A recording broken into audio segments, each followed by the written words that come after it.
Welcome back sa ating FB page na Free Reviewers with Leonalyn at sa ating YouTube channel na Solving Math with Leonalyn. Kung isa kayo sa nanonood sa ating video na nasa ating Facebook, ugaliin nyo bisitahin ang ating YouTube channel na Solving Math with Leonalyn kasi nandoon yung mga kompleto mga videos natin. Now, let's answer questions from one of our followers. Ito na yung pangalawang question na sinisend niya. Marami pa tayong mga pending na gagawan pa natin ng tutorial video.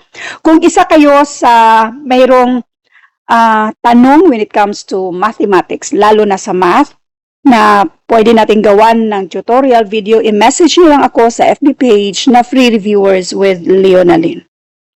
Okay, let's read the problem. 10 men can complete a task in 12 days. How many days will 15 men take to complete the same task? Kapag mga ganito, isipin natin, ano kaya ito? Ratio or yung inverse proportion? By the way, ang pagkakaiba nila, kapag ratio, so bali sa ratio kasi, kung tataas, tataas din. Kung bababa, bababa din. Yan yung sa ratio.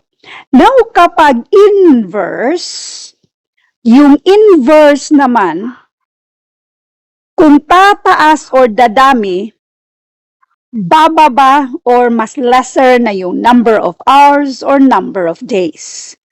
Kailangan nating intindihin yung given kasi magkaiba yung pagka-solve sa ratio at saka sa inverse. 10 tao daw makakomplito sa loob ng 12 days. Yung tanong, paano kung dadami na yung mga tao or sabihin natin dadami na yung mga workers? Ilang araw nila matatapos? So, kailangan yung intindihin. Ang 10 tao matatapos nila in 12 days. Tapos dumadami. Dadami kaya yung number of days?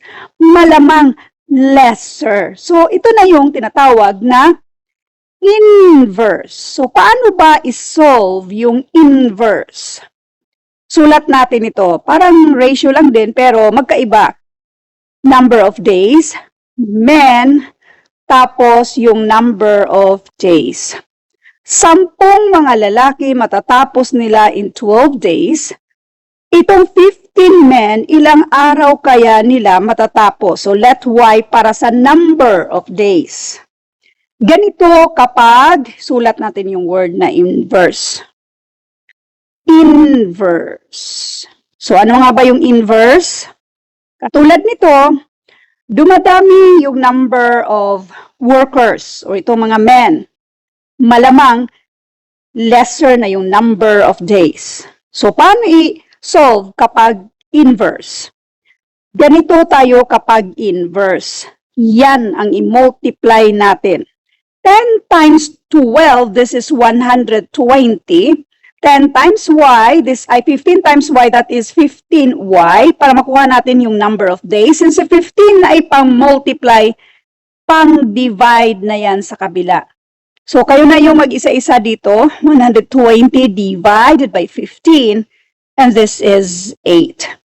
Isa pang paraan para hindi tayo mahirapan sa pag-divide, mayroon tayong tinatawag na tamad style.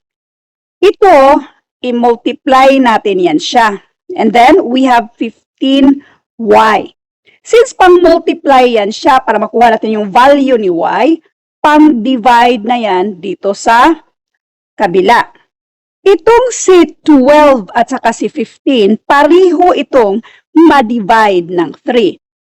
12 divided by 3 and this is 4. 15 divided by 3 and this is 5. Ito namang si 10, ma-divide yan ng 5. 10 divided by 5 and that is 2.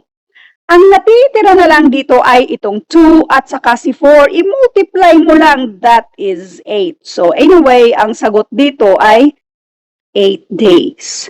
Thank you for watching and I hope na meron kayong natutunan sa video ito. Thank you and God bless.